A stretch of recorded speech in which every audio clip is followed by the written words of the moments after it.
సమ్మెట ఉమాదేవి సమర్పించు నవపారిజాతాలు. నేటి కథ మోకు దెబ్బ. రచన జాలిగామ భానుప్రసాద్ గౌడ్.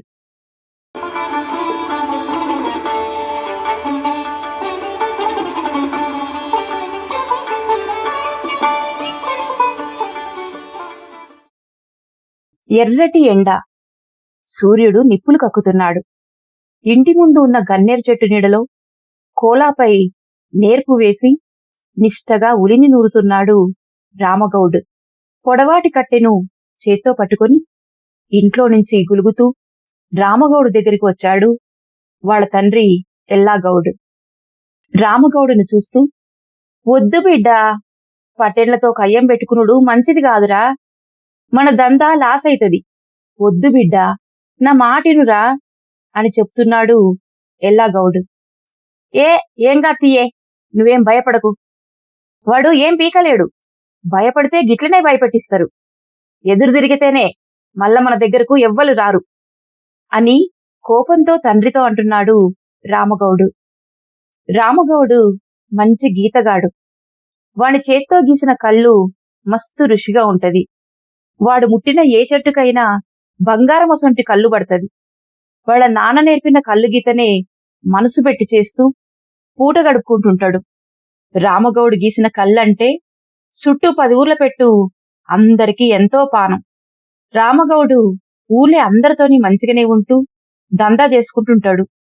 ఏమైందో ఏమో గాని కొన్ని రోజులుగా ఊరి పెద్ద పటేలుకు రామగౌడు కంట్లబడితే సహిస్తలేడు.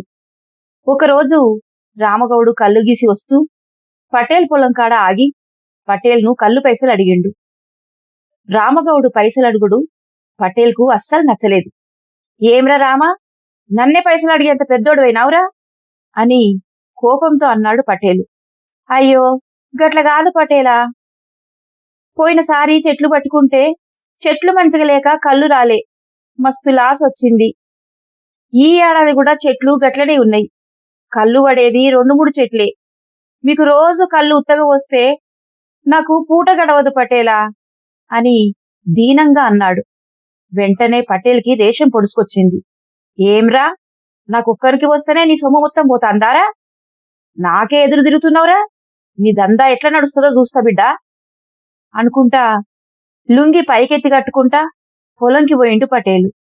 ఈదుళ్ళు గీసుడు అయిపోగానే ఇంటి బాట పట్టిండు రామగౌడు. ఇంట్లోకెళ్ళినా సప్పుడు చేయకుండా పెద్దపీట మీద కూసున్నాడు. పొయ్యికాడి ఇంట్లోకెళ్ళి చూస్తున్న తన భార్య అరుణ, ఏమైందయ్యా, దెయ్యమోలే గట్ల సప్పుడు చేయ కూసున్నావు అని అన్నది. ఒక్కసారిగా ఉలిక్కిపడిన రామగౌడు పటేలన్న ముచ్చట పెండ్లాంతో చెప్పిండు. అయ్యో, పోయి గానికంట్లనే పడితివా, పాపపు ముండా కొడుకు, ఊర్లే ఎవ్వలను నెగలనీయడు, జర మంచిగా బతికితే ఓర్వడు అని పటేల్ని తిడుతూ ఉంది. అంతలోనే బజార్లో ఏదో చాటింపు వినిపించింది. రామగౌడికి ఒక్కసారిగా వెన్నులో భయం పుట్టింది. రేపటి నుంచి రామగౌడి దగ్గర ఎవరు కళ్ళు తాగినా వాళ్లకు 10 చెప్పు దెబ్బలు, 1000 రూపాయలు జరిమానా అంటావోహోయ్ అంటూ చాటింపు చేసి వెళ్ళిపోయాడు ఒక బక్కపలచని శరీరం గల మనిషి. రామగౌడికి ఏం చెయ్యాలో సమజైతలేదు. ఆలోచిస్తూ అట్లనే మొగురంకి ఒరిగిండు. కళ్ళు పోయలేదని నా మీద కక్ష కట్టుడు పటేల్కు న్యాయమా? నా బతుకు కూడా నేను బతకొద్దా? నేను కష్టం చేసిన సొమ్ము అడిగితే కూడా తప్ప అని అనుకుంటా కోపంతో అర్రలో ఉన్న మోకు, ముస్తాదు, ఉలి, గొడ్డలి, కత్తిని సదురుకుంటా కోపంతా ఇంట్లో నుంచి బయటకొచ్చిండు. మధ్యాహ్నం ఈదుళ్లకు పోయి కళ్ళు గీసి ఇంటికొచ్చిండు.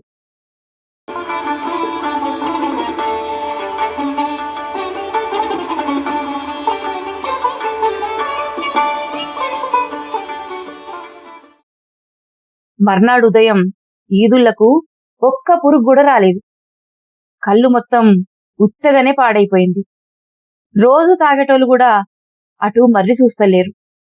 కళ్ళంతా నేలపాలయ్యే అంటూ ఇంటికి వచ్చి అరుణతో దుఃఖంతో చెప్తుండు రామగౌడు. అంతలోనే వచ్చిండు సాకలి సత్తయ్య. ఏడోగాకు గౌడా, ఆ పటేల్కు భయపడి ఎవ్వరు కూడా కళ్ళు తాగేటందుకు ఈదుళ్లకు వస్తలేరు. మన ఊర్లోళ్ళు ఇంకా ఆ పటేల్ మోచేతి నీళ్ళే దాక్కుంటూనే బతుకుతున్నారు. చీము నెత్తురు లేని జనం. ఎవ్వలకు ధైర్యం లేదు పటేల్ని ఎదిరిస్తందుకు. నువ్వేం బాధపడకు, ఈ రోజు కూడా పోయి కళ్ళు గీసిరాపో. రేపొద్దుగాల నేనొచ్చి కళ్ళు తాగుతా. పటేల్ ముఖం మీద కొట్టినట్టు చేస్తా. ఏం చేస్తాడో చూస్తా అని ధైర్యంగా అనుకుంటా భుజం మీద తువ్వాలనేసుకుంటా ఇంట్లో నుంచి బయటకు పోయిండు సత్తయ్య. రామగౌడొక్కడే గన్నేరు చెట్టు నీడలా దిగులుగా కూసున్నాడు. అంతలోనే వాళ్ళ నాన్న ఎల్లాగౌడొచ్చి, బిడ్డా, నేను పటేల్ దగ్గరికి పోయి కాళ్ళు కడుపులు మొక్కి బతిలాడతారా? కనికరిస్తాడు. మన పనేందో మనం చేసుకొని బతకాలే.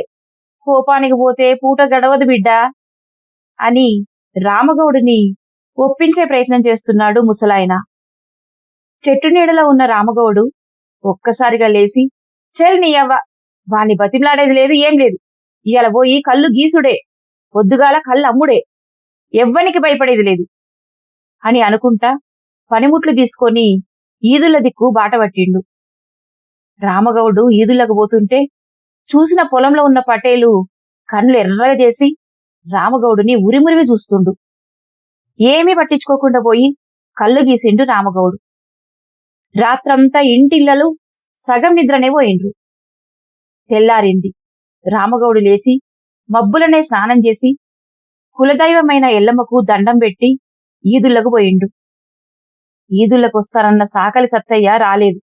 ఏమైందో, ఎందుకు రాలేదో అని చాలాసేపు ఎదురు చూసిండు. ఎవ్వరూ రాలేదు. చూడంగా చూడంగా పొరుగురు నుంచి ఎవరో ఒక ముసలాయనొచ్చి కళ్ళడిగిండు. అంతలోనే ఈదుళ్లకు రానే వచ్చిండు పటేలు. ఏమ్రా లంబడి కొడుక, కళ్ళమ్మొద్దని చెప్తి కదరా, ఎందుకు అమ్ముతున్నావు బే అని గర్జించిండు పటేల్. నా సొమ్ము నేనమ్ముకుంటా, బరాబర్ అమ్ముకుంటా, నువ్వెవరో అడిగేటందుకు అని కోపంగా సమాధానమిచ్చాడు రామగౌడు. పటేల్కి కోపం వచ్చింది.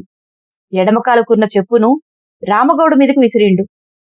అంతలోనే అక్కడ చుట్టుపక్కల ఉన్న జనమంతా ఈతవనంలో గుమిగూడిండ్రు. విసిరిన చెప్పు రామగౌడు ముఖంకి తాకింది. ఒక్కసారిగా కోపోద్రిక్తుడైన రామగౌడు జబ్బకున్న మోకును చేతిలోకి తీసుకొని ఒక్కసారిగా పటేల్ మీదకి పోతూ బూతులు తిట్టాడు. ఎన్ని రోజులు భయపడతావురా ఊరోళ్లను అనుకుంటూ మోకుతో పటేల్ను ఒక్క దెబ్బ గట్టిగా కొట్టిండు. నడుముకున్న పదునైన ఉలిని చేతిలోకి తీసుకొని, సంపేస్తా బిడ్డా మళ్ళా నా దగ్గరకొస్తే గొంతుపై పెట్టి బెదిరిస్తూ గట్టిగా చెప్పిండు. ఈతవనంలో ఉన్న జనాలందరూ పరేషాన్ అయ్యిండ్రు. పటేల్ లేసి చక్కగా పోలీస్ స్టేషన్తో ఓబట్టిండు. పోతూ పోతూ, అరే బిడ్డా, నువ్వు సిప్పకూడదు తినాలే, చెప్తా నీ పని అనుకుంటా సిద్దిపేట పోలీస్ స్టేషన్కు పోయిండు. రామగౌడు మీద దరఖాస్తు ఇచ్చి వచ్చిండు పటేలు.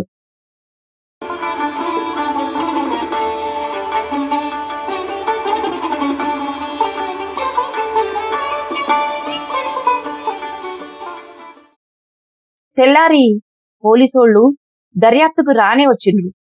రామగౌడు దగ్గరికి వచ్చిన పోలీసులు ఆయనను టౌన్కు తీసుకుపోతున్నారు. ఒక్కసారిగా ఆ ఊరి జనం అందరూ పోలీస్ జీపుకు అడ్డం తిరిగిండ్రు. సాకలి సత్తయ్య ముందుకొచ్చి, సారు, ఆయనను ఎందుకు తీసుకుపోతున్నారు అని అడిగిండు. ఈయన పటేల్ను కొట్టిండని దరఖాస్తు ఇచ్చిండు, అందుకే తీసుకుపోతున్నాం అన్నాడు అమీన్ సాబు. పటేల్ని కొట్టంగా ఎవరన్నా చూసిండ్రా సారు అని అడిగిండు. అమీన్ సాబ్ నోట మాట రాలేదు. పటేలే ఈ రామగౌడ్ను కొట్టిండు సారు, మేమందరం చూసినాం అని ఊరు మొత్తం ఒక్కసారిగా చెప్పిండ్రు. అమీన్ సాబ్ ఒక్కసారిగా ఆశ్చర్యంగా చూస్తూ రామగౌడుని వదిలిపెట్టి వెళ్ళిపోయాడు. రామగౌడు ధైర్యానికి మెచ్చుకున్న ఊరోళ్ళందరూ ఈదుళ్లకు పటేల్ ముందు నుండే పోయి కళ్ళు తాగుతున్నారు. రామగౌడు ఈతవనంలో ఈ ఏడాది ఎక్కువ చెట్లను గీస్తూ కళ్ళు అమ్ముతున్నాడు. పటేల్ హింస తప్పిన పల్లె జనం ఎవ్వరి పనుల్లో వాళ్ళు మునిగిపోయారు. రామగౌడు కొట్టిన దెబ్బలకు ఇజ్జత్ పోయిన పటేలు ఊరిడిసి పట్నం పారిపోయిండు. మరునాడు సాకలి సత్తయ్య ఈతవనంలో కళ్ళు తాగుతూ, ఊరుకు పెట్టిన పీడ ఒక్క మోకు దెబ్బతో పోయింది అంటూ ఓ ముంత కళ్ళు ఎక్కువ తాగిండు.